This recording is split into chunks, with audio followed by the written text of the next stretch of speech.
Well, hello everyone, and welcome back to another edition of Papa's Comic Books and Coffee. Today's episode will bring us back to 1975 while we read The Invincible Iron Man, Marvel Comics Group, The Invincible Iron Man, from number 84, 25 cents from 1975. This is Night of the Walking Bomb. Writer by Roger Sliffer and art Herb Trimpe. As always, if you're interested in this book, it is available on my eBay webpage, papas-comic-books. And this book has a little added surprise in it. When we get to it, I'll point it out. You'll see what I mean. Ready? Let's go. Okay, Night of the Walking Bomb. High above the steel glass spires of Manhattan, a gleaming blur of mechanized motion hurtles through the smoggy sky. Now it's smoggy smoke. His boot jets thrust with all the power his miniatured circuitry can provide, and his sinews bulge beneath his galvanized shell, straining under the awesome weight of his precious burden. But there is no sign of strain in the metal man's steel gray eyes, only a cold, even glare of determination. For today, the awesome Avenger is a man with a mission, and if God forbid he fails in that mission, his closest friend will die.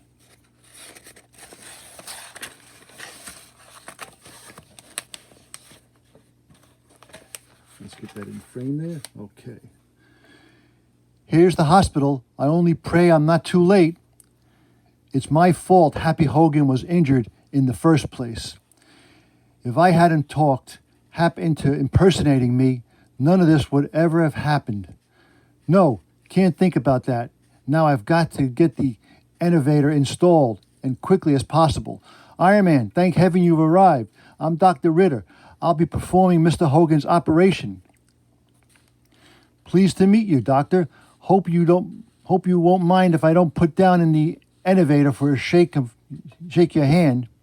Not at all, Iron Man. Time is of the essence. If you follow me inside, please. Just lead on, Doc. Thus, mere moments later, fortunately, there are very few preparations necessary. Tony Stark designed the elevator as a self-contained unit, requiring only a hookup to a local power source to make it totally operative.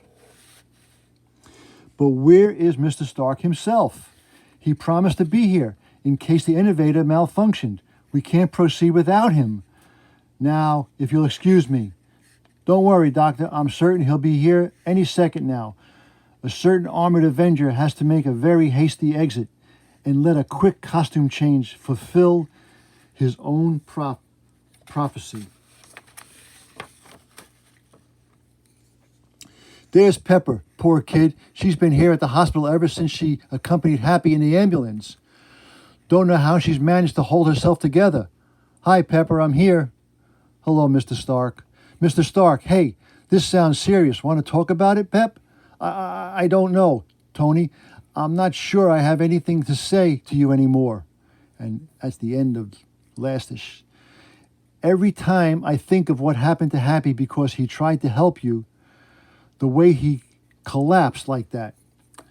The doctors say he's suffering from massive internal injuries, Tony, sustained in the fall he took while standing in for Iron Man.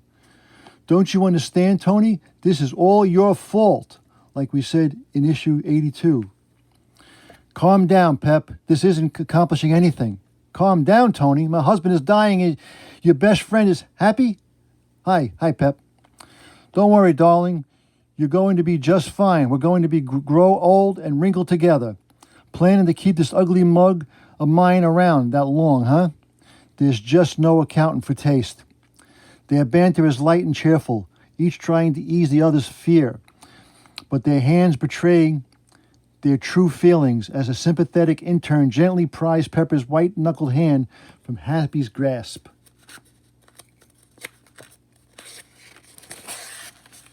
Oh, Let's get these amazing iron-ons. How much are they? $1. Okay. And wheels Happy into the operating room. Lower the elevator 3 more millimeters, please. The focus must be exact. No, not the elevator. Tony, you can't let them use the terrible thing on poor Happy. Every time it's been used before, it's turned him into a rampaging horror, a hideous freak. Pepper, there's no other way. If we don't use the elevator, Happy's death becomes a certainty. Don't worry, Pep. I've made some adjustments since last I was used it, and I think I've eliminated the elevator's side effects. If anything can save Happy Hogan, that's the device that'll do it. All we can do now, Pep, is cross our fingers and pray. Tears well in Pepper's eyes as Happy is bathed in the pale glow of the elevator's beam. And the operation commences. The minutes pass. Time crawls by sluggishly. Until long last, we've done everything possible for him. Now it's up to fate. Up to the fates. Tony, is he? He seemed to be breathing pretty normally as they wheeled him past Pep. And the color has returned to his cheeks. Yeah, Pepper, I think he's going to be all right. Happy Hogan's serene features seem to indicate a crisis past, until they suddenly start to change, coalescing into a visage not grim, with indicate a crisis just beginning. For the face which moments before bore the calm, peaceful countenance of Harold J. Hogan now displays the brutish grimace of the ever fearsome freak. The freak whose incredible strength far surpasses that of any average mortal by 100-fold. A near mindless creature able to rend metal man barricades as if they were tissue. And who hesitates only an instant before hurling himself into the rectangular chasm, before he is stolen by the shadows and swiftly lost from sight. Hey, you want to sink your teeth into a Slim Jim? Let's do it. I like Slim Jims.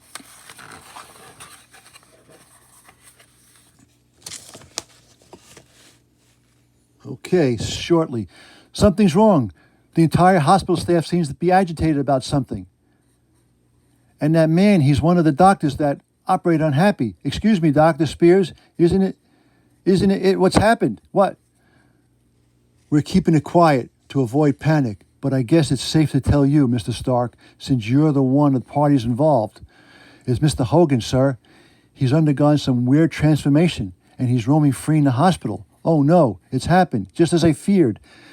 Tenderly, Tony consoles the anguished Pepper, even as she assures the physician that he will summon his armored bodyguard. Then, go back to the plant, Pepper, and stay there.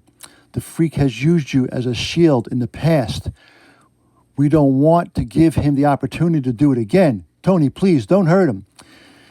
He won't be harmed, Pep. I promise you that everything is going to be fine.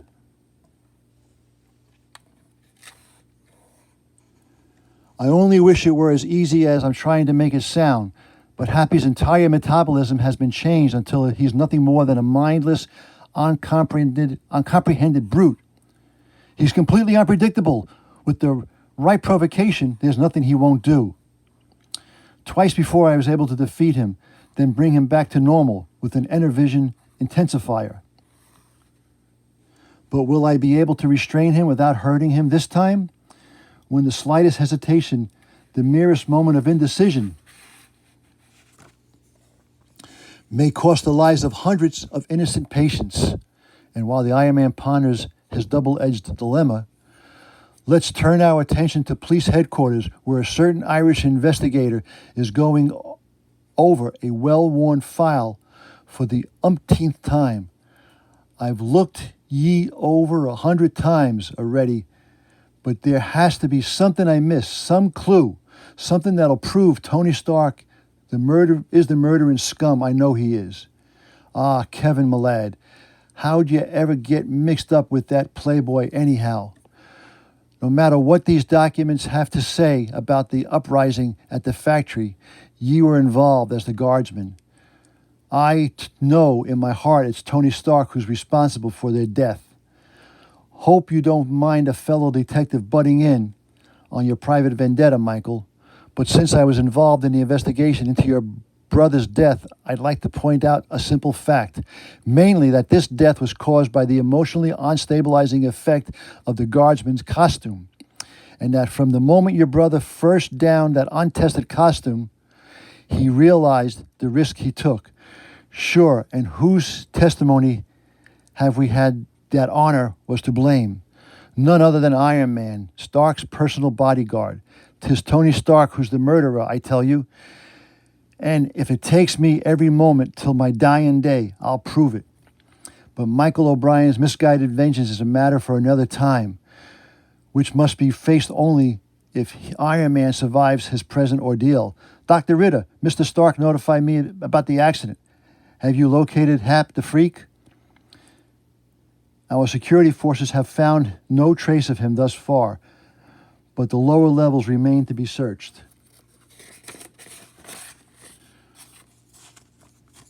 All right. Learn karate, only 99 cents. You can be a master for only 99 cents. Let's do it.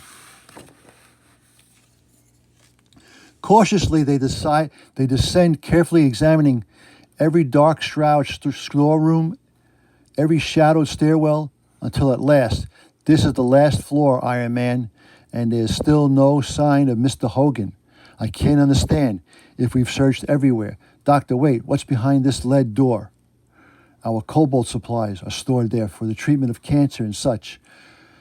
There's no way Mr. Hogan can be concealing himself in that chamber. He would be dead within moments. Cobalt. But the innovator itself uses cobalt radiation as one of its healing agents. I think we better check it out. But before an armor-clad hand can seize the tarnished handle, the door erupts outward, revealing the full, unfettered fury of the Freak.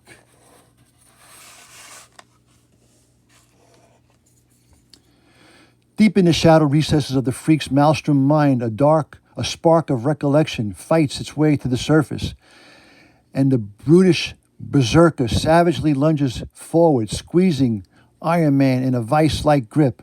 He recognizes me, realizes I've opposed him in the past, and he's out to see to it I never do it again. Happy was in that storeroom too long. He's glowing. He's absorbed deadly cobalt radiation. If that energy within him is allowed to build, he'll explode with the force of a nuclear bomb. Ritter, don't just stand there. They're gaping. Get upstairs. Evacuate the hospital. Move it, man. Every second you delay could mean another life. You've got to. The Freak suddenly changed tactics. Instead of trying to crush my armor, he's picking me up off the ground. But why? Great. He just wanted enough leverage to start battering me against the wall. My armor protected me from the impact. But the force of the blow shattered the wall, busting through the hospital sewage system.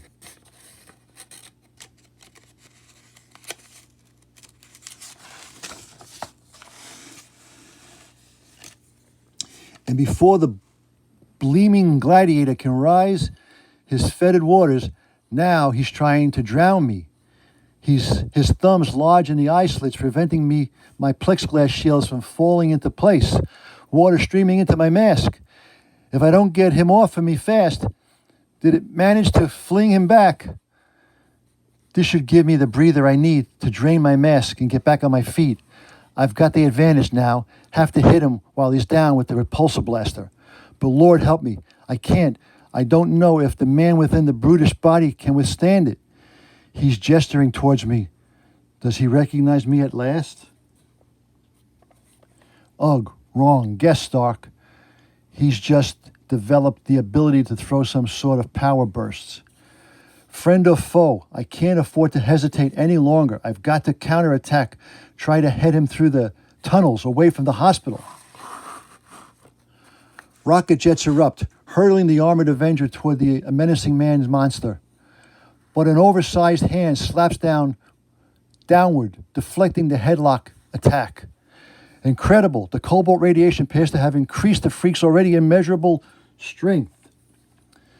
And since I'm now convinced my repulsor rays won't cause Happy any irreparable harm, I think I'll try unleashing a blast of my own. I only wish it had some effect. At this very moment, in the hospital sewage control room, you understand, Hanson, that in order to remove the radioactive menace from the vicinity of the hospital, we must open the valves in Tunnel 3. But Dr. Ritter, Iron Man is still in the tunnel. If we flood the shaft now, both he and the freak will drown. It's a risk he'd want us to take. 2 men's lives are a small price to pay for the safety of hundreds. Flood the tunnel, Hanson, now. Reluctantly, Hanson activates the flooding mechanism, releasing an unrelenting torrent of cascading fury. Water, tons of it, heading right for us. Have to brace myself. Hope my armor can absorb the brunt of the collision. Hey, Socrates Shellhead. And here's the surprise. Still has the Marvel value stamp intact in this book. That's a rarity. $1. You get 16 muscle building courses for $1. I'll get 2 of them.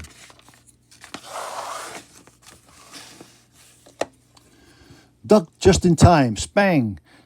Just took a glancing blow from that murderous medicine ball. But it was still enough to knock me into the water. If Happy'd only give me a chance to catch my breath. I'm still groggy from the buffering I took in the tunnel. If I can't, that noise now, what's he up to? Oh no, he's ripped that entire crane from its couplings. And I've got the unpleasant feeling I know what he plans to do with it. It's no use, he won't let up for a moment. So much for my hopes of some sort of diversion. Good gosh, Mallory, did you see that? A diversion. Iron Man, perhaps the fate's simple smile on you this day after all. I don't care what headquarters said. It's going to take more than one police chopper to take out a guy who can toss around 2-ton crane like that, like it was a tinker toy. Take her up, Mallory, at fast. Too late. The blasted creep's gone and grabbed one of the pontoons. Let go of me, you crummy freak. This thing wasn't built to carry outside cargo. Johnson, his weight is throwing off the gyros. He's reeling out of the control. She's gonna. No time, there's nothing I can do. Life-size movable hang-ups, $3.50. Wow, there's a lot of good stuff in this book. The barge erupts in a paroxysm of flame and fury. Luckily, the refuse on the garbage scow absorbs the brunt of the explosion and snuffs the flames even as they are aborting. Johnson and Mallory will recover fully enough to return to work tomorrow and receive the news of their layoffs. As for the freak, he too still lives. A questionable thanks from the bankrupt city, a seemingly unstoppable presence in the wake of destruction. I hate having to use a sneak attack on poor Happy, but I utilized the time those guys bought me, and I used my radiation detector to confirm my theory. Although the radiation Hap's giving off is clean, explaining why I haven't been burnt to an iron cinder by now, it's steadily building, using the body as a storehouse for the deadly energy.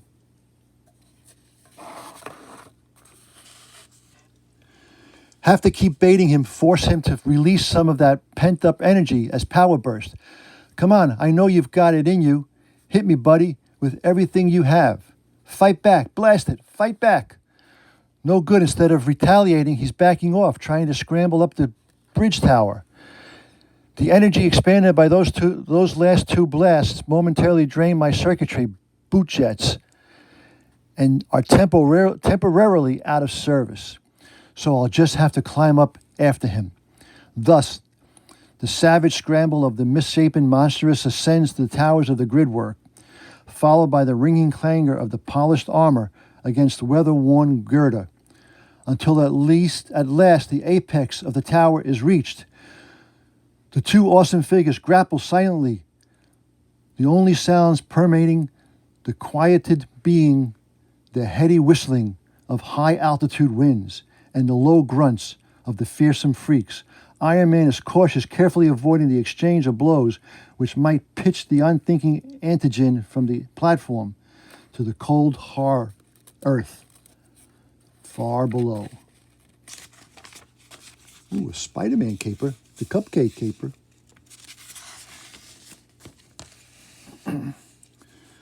But the mute man monster had no such computations and takes advantage of the adversary's hesitations to seize him in two huge, shiny hands. For an instant, time itself seems to pause in its relentless advance as the two figures are outlined against the angry azure sky. Then, in what seems to be a deja vu performance of the incident which brought the present's tragedy, a cold and crimson-garsed form plummets earthward. And although the fall in this instance is a mere 200 feet, the terminus is essentially the same, body-battering pavement. Wong managed to twist my body as I fell, met the impact with my shoulders instead of my head. But even through my armor, it feels like it almost snapped my spinal column. Gotta get up, be ready to fend off Happy when that heavy tread coming closer, he's already here. The brute lumbers forward, and even his minuscule mind seems to understand that this is the final confrontation. Can't break his grip. I'm at my lowest ebb, while he's constantly being revitalized by the cobalt energy. The radiation level is rising. Heat is more than even my thermocouple can channel.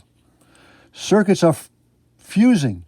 Triumphantly, the frenzied freak releases the now helpless Avenger, and Iron Man topples like an unstrung marionette.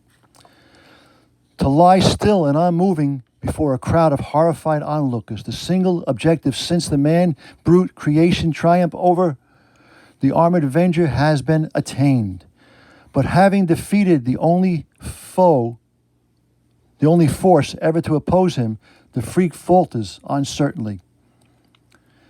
But his indecision is short-lived, as he is intrigued by the grinding clank of the subway cars, trundling past on the elevated tracks above. Heartbeats later, the train rumbles on towards Manhattan, unaware it has acquired a most undesirable passenger, a living cobalt tie bomb, and the freak shall inherit the earth. Not too bad of a book. Not bad. If you like that book, give it a like. If you didn't like it, give it a dislike. Give it a thumbs up. Leave a comment. And once again, if you're interested in this book, it is available on my eBay webpage, papas-comic-books. And as they say back in the old country, that was easy. That was easy. Okay, till next time, we'll see you around. Adios.